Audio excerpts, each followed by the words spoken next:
Hello, ndagusuhuje aho uherereye mu nce z'igihugu zitandukanye. Nk'uko bisanzwe hano ni kuri RN Agape Official. Tubagezaho ibiganiro bitandukanye, ubuzima bw'imyororokere, ubuzima bw'abana ndetse n'ubuzima bw'abantu bose muri rusange. Uyu munsi rero tugiye kongera kuganira ku nsanganyamatsiko, turebe ese uburyo bwo kuboneza urubyaro ni ubuhe. Dufite uburyo bwinshi bwo kuboneza urubyaro butandukanye. Uyu munsi tugiye kuganira ku buryo bwo kuboneza urubyaro ukoresheje imisemburo cyangwa se ibyo dukunda kwita hormone, mu buryo dukunda kwita hormone ariko dukoresheje ibinini.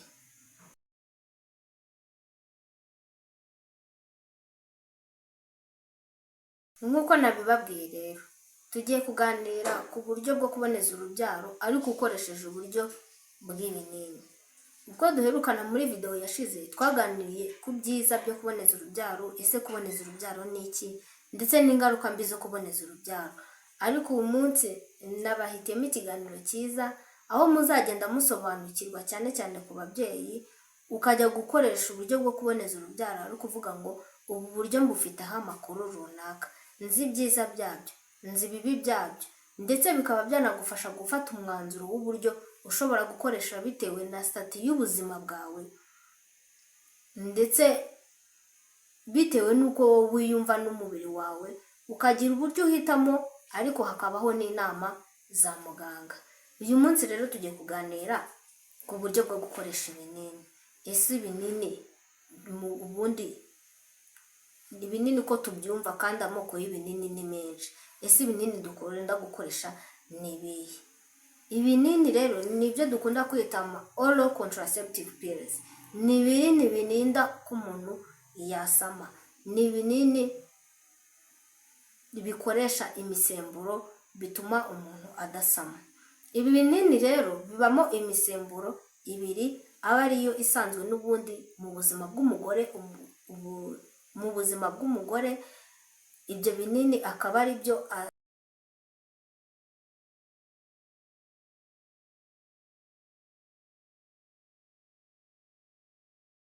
bw'umugore, iyo misemburo akaba yisanganywe nk'umugore.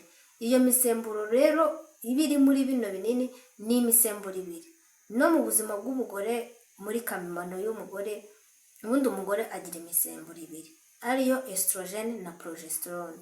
Ibinini nabyo rero bigizwe n'iyi misemburo uko ari ibiri, ku buryo iyo umuntu ubifata bigenda bikihuza nk'imisemburo isanzwe iri mu mubiri, ariko iyo misemburo yose buri umwe ukaba ugira umumaro mu mubiri w'umugore. Ibinini rero birimo ubwoko bubiri.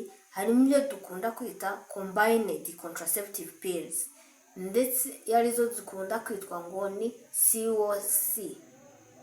Izi COC ni ukuvuga ngo ziba zirimo imisemburo ibiri uko ari estrogen ndetse na progesterone, ariko hakaba higanjemo estrogen. Ubundi bwoko bukaba ari progesterone only pills. Progesterone only pills arizo zitwa POPs. Izi POPs zo zibonekamo umusemburo wa progesterone gusa. Ibi binini rero hari aho bitandukaniye, hari uwemerewe kubifata, hari n'utemerewe kubifata. Izi COCs, combined contraceptive pills, ibi binini umuntu uwo ari we wese yakemererwa kubifata, exception cyangwa se utabyemerewe, cyane cyane umubyeyi uri konsa ntabwo yemerewe gufata bino binini. Ahubwo umubyeyi wonsa yemererwa gufata progesterone only pills cyangwa se POPs. No mu mabara iyo uri kubireba ntago bisa, ubirebye gutya mu buzima busanzwe ntago bisa. Estrogen, ibinini COCs bigira ibara rijya gusa n'umuhondo cyangwa se beige.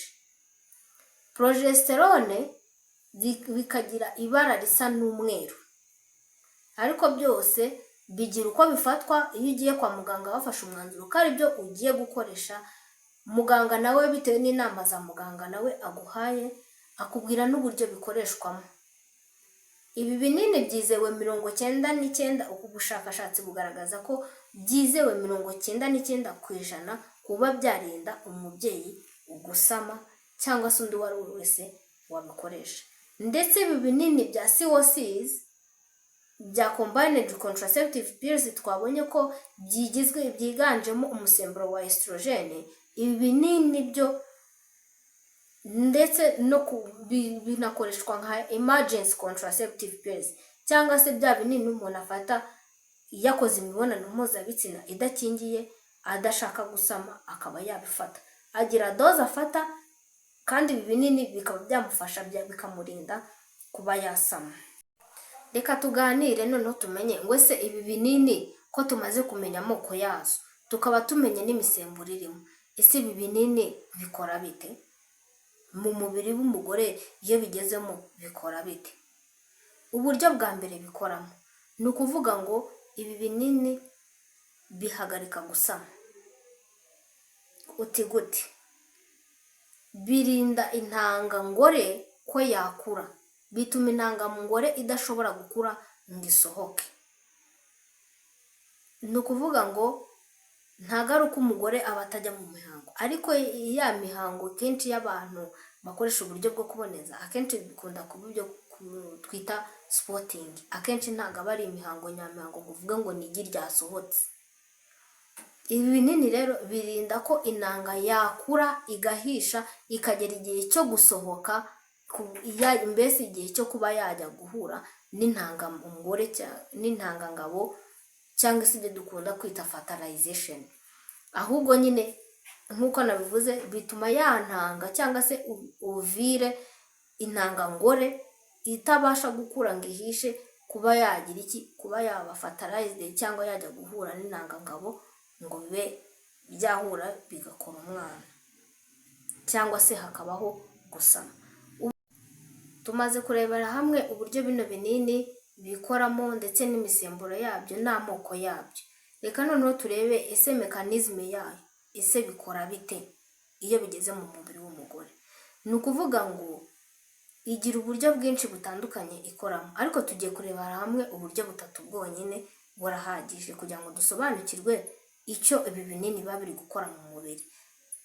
Icya mbere ni uko ibi binini cyangwa se izi hormone uba wafashe zikurinda gusama zituma nyine ya ntangangore idashobora gusohoka cyangwa se ngo ikure iba macuwa kuba yaba fertilizing.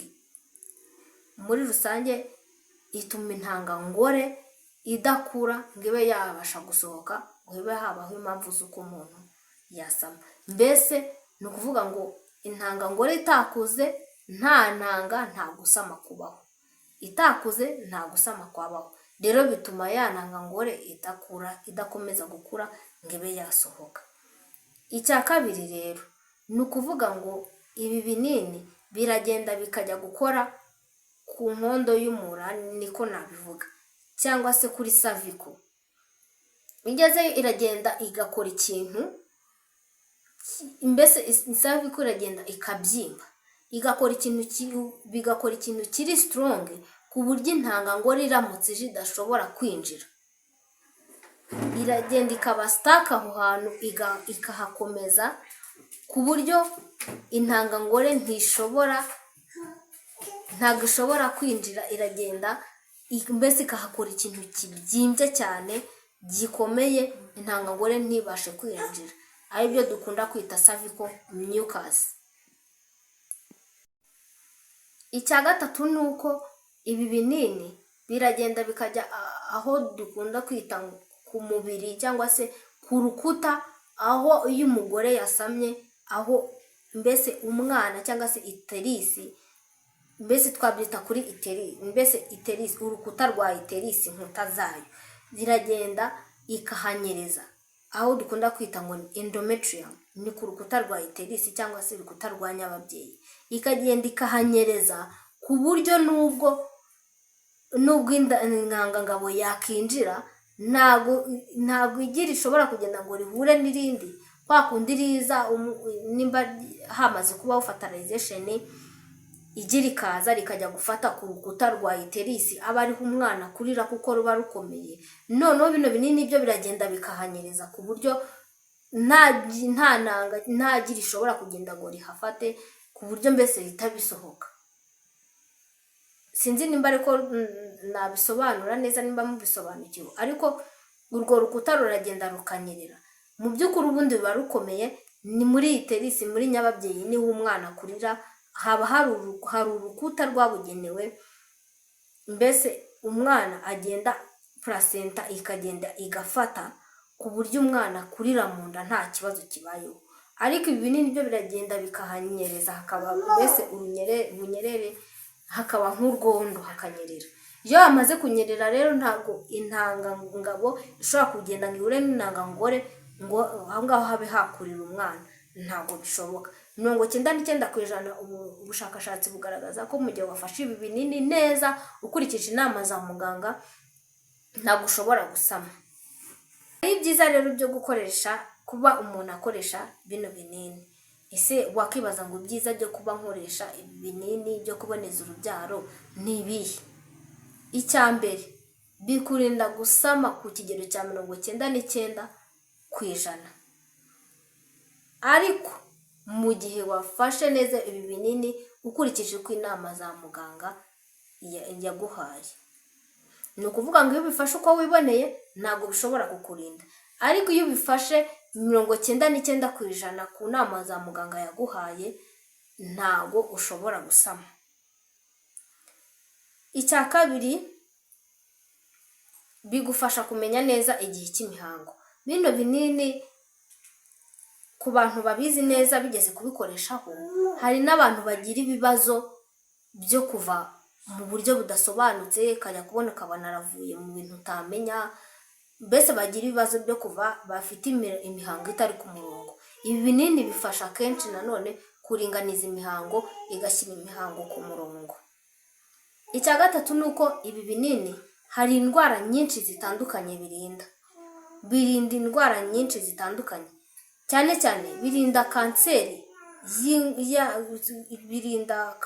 y'ibere, bikarinda ibibyimba byo mu nda cyangwa se ibyo dukunda kwita ovarian cyst, kumva ngo ku ntangangore hajeho ikibyimba, birinda kuba warwara izo ndwara, ndetse bikaba byanarinda kurwara zimwe muri kanseri zigiye zitandukanye, arizo twabonye kanseri y'ibere, kanseri ya endometriosis twabonye ko rwa rukuta aho umwana akurira, rwa rukuta umwana agenda agafata kuri nyababyeyi, ibi binini bikurinda kuba warwara kanseri ya runo rukuta.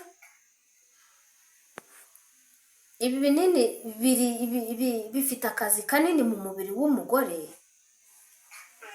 ndetse iyo byaguhiriye akenshi, iyo byabaye byiza kuri wowe, iyi misemburo yakubereye myiza, nta bibazo byinshi ushobora kugira.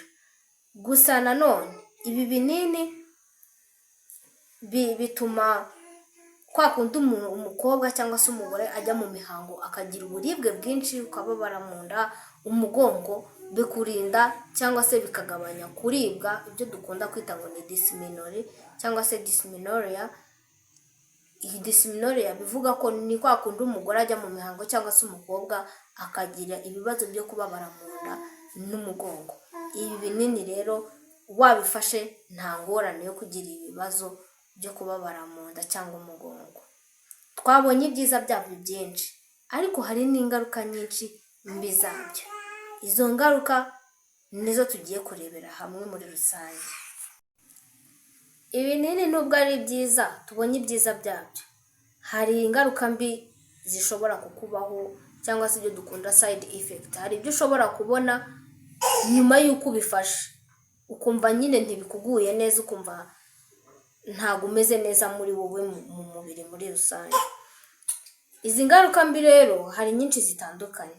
Iya mbere, ushobora kugira ingaruka yo kumva ubabara amabere, kumva amabere arakurya. Kabiri, ushobora kubura apeti, wajya kurya ukumva nta apeti, kumva nta ibiryo ntibiryoshye, kumva ntibikuryoheye. Ingaruka ya gatatu ni uko ushobora kugira ibibazo nk'iseseme, ukumva umeze nk'umuntu utwite, ukumva iseseme yakwishe, rimwe na rimwe hari n'abaruka bitewe n'umubiri w'umuntu uko uteye. Ikindi ni uko bishobora gutuma ugira ibibazo,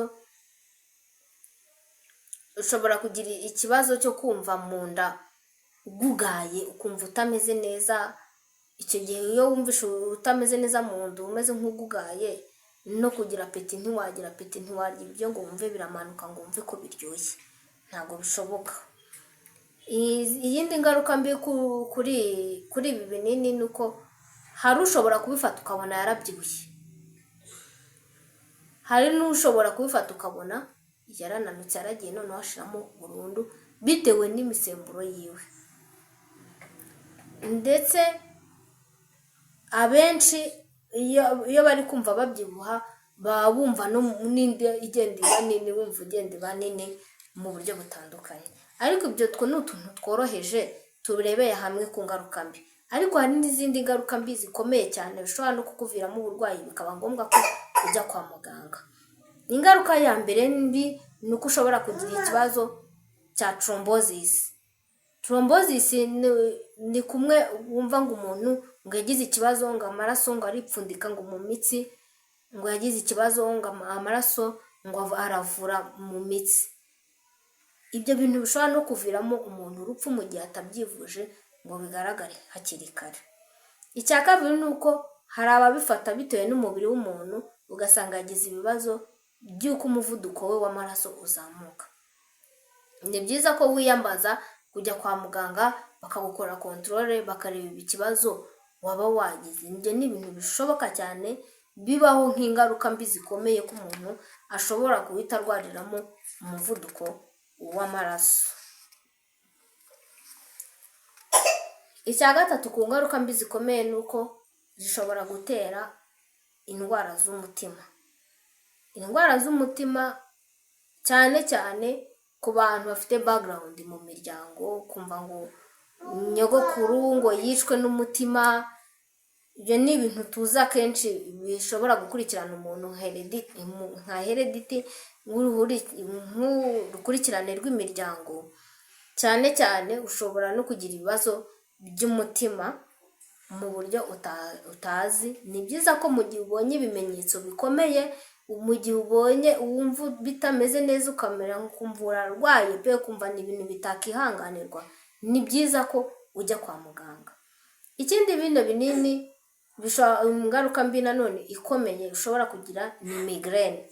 Migraine ni ya ndwara ifata umuntu y'umutwe, ugasanga arababara parti imwe, uruhande rumwe. Ku bantu rero bishobora gutuma umuntu yagira indwara ya migraine. Ni ibintu bishoboka cyane. Hari abantu rero batemerewe kuba bafatiye imiti. Wakibaza ngo aba bantu ni abahe? Bitewe na statizu y'umuntu, lifestyle yiwe. Ni ukuri ntago ufite ibibazo, si byiza, ntago nakobirije gukoresha ibi binini, ntago byakubera byiza ku buzima bwawe. Icya mbere ni uko umuntu uri hejuru y'imyaka 35 si byiza gukoresha bino binini. Ibi misemburo ibiri hejuru ndetse n'imyaka ibiri kuzamuka.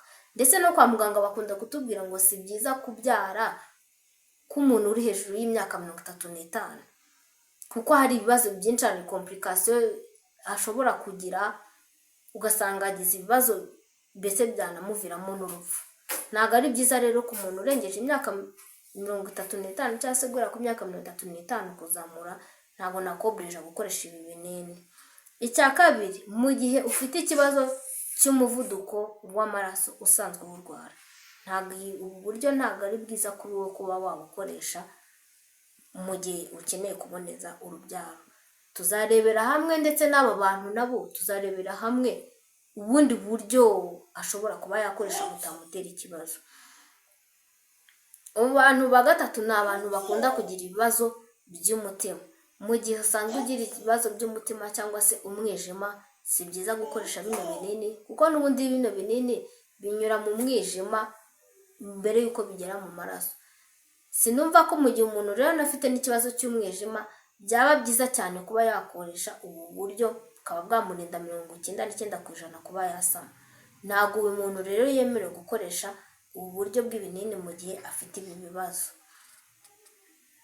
Ndetse no ku muntu wonsa, umuntu wonsa ntabwo yemerewe gukoresha combined contraceptive pills, ariko yakoresha progesterone, biriya twabonye bya POP bikoresha ababyeyi bonsa.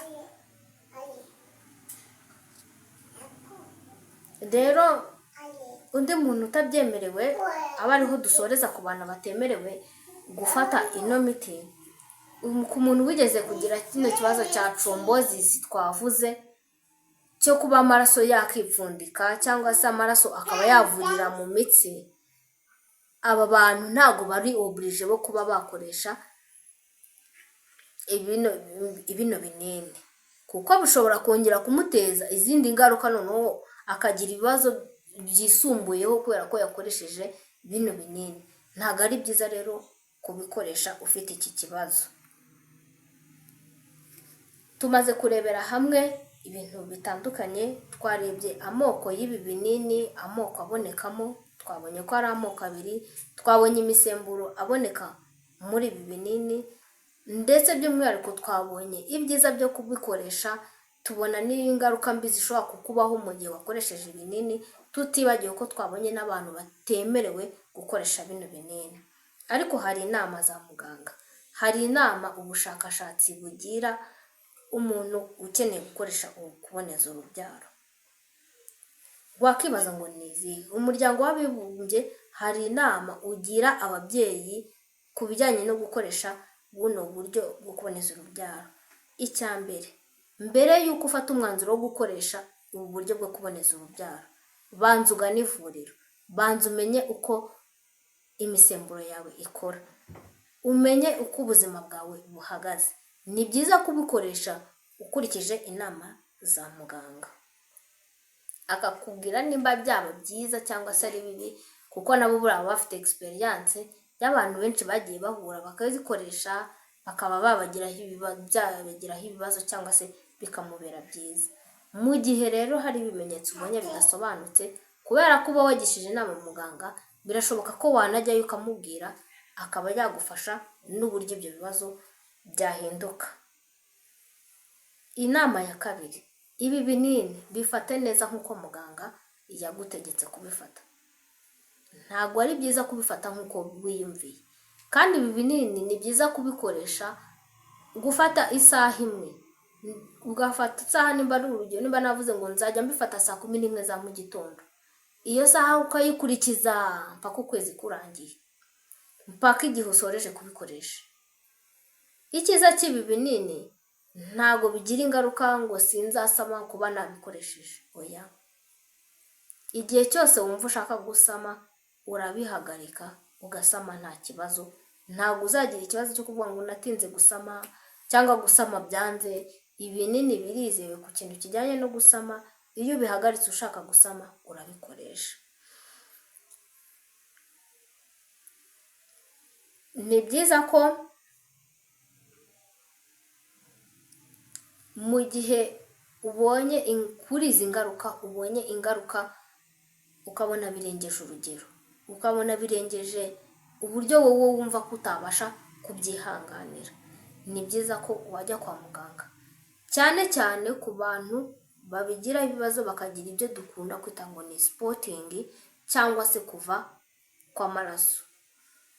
Hari igihe ushobora kubigira ukabona biraje icyumweru kimwe birahagaze, mu kundi kwezi bikaza bigahagarara. Ariko n'igihe ushobora kugira bikaba prolonge, kuba bamarana ukwezi, amezi 2, amezi 3, ibyo binini mu gihe uri kubifata ugakomeza ukava.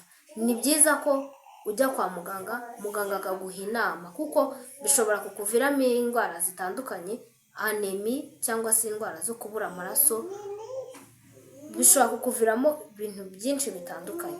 Ni byiza ko mu gihe ubonye ko hari ikibazo utabasha kwihanganira, jya kwa muganga, kuko ibi binini nk'uko twabibonye ntibigira ingaruka ku kuba waba ushaka gusama, ntibyatuma wumva utasama.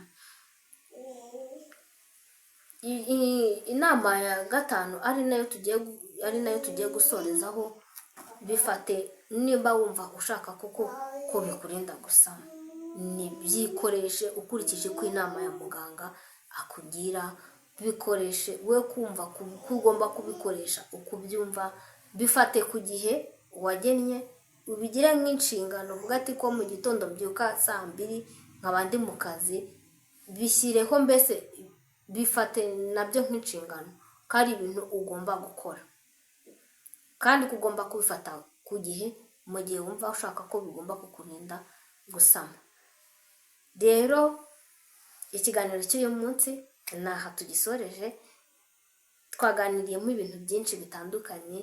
Wumva ushaka kuduha inama, ushaka kuduha inkunga y'ibitekerezo, jya muri comment nyabuna, jya muri comment section wandikemo igitekerezo cyawe, cyangwa se ushobora kuba ufite ikibazo cyihariye wumva atari ngombwa ko washyira muri comment abantu bose bakakibona, hariho nimero hasi, twandikire kuri WhatsApp, turagufasha tuguha inama, kuko nicyo tubereyeho kubaka umuryango nyarwanda, kubaka umuryango mwiza utagira ibibazo, ufite ubuzima buzira umuze.